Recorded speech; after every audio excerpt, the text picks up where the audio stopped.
different words related to nature. Let's learn ABC with nature alphabets. Part 2. O. O for orchid.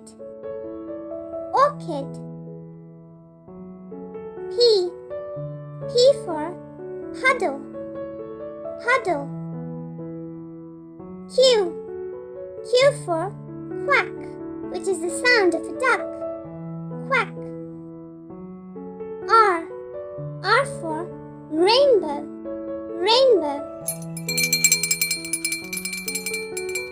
S. S for sapling.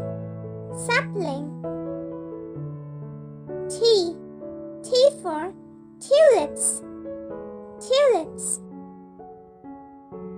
U. U for umbrella. Umbrella. V. V for valley. Valley. W. W for warm. Warm. X. X for xanthophyll. Xanthophyll. Y.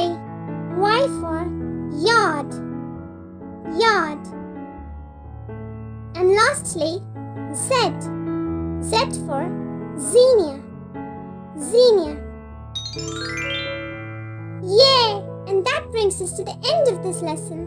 Now you know so many different words related to nature. And for more such fun videos, be sure to check out the other videos on our channel. You can find the links available in the description box below. See you again tomorrow. Bye-bye for now. And if you like our videos, be sure to like, share and subscribe to our channel, Peach Peanut Poppy.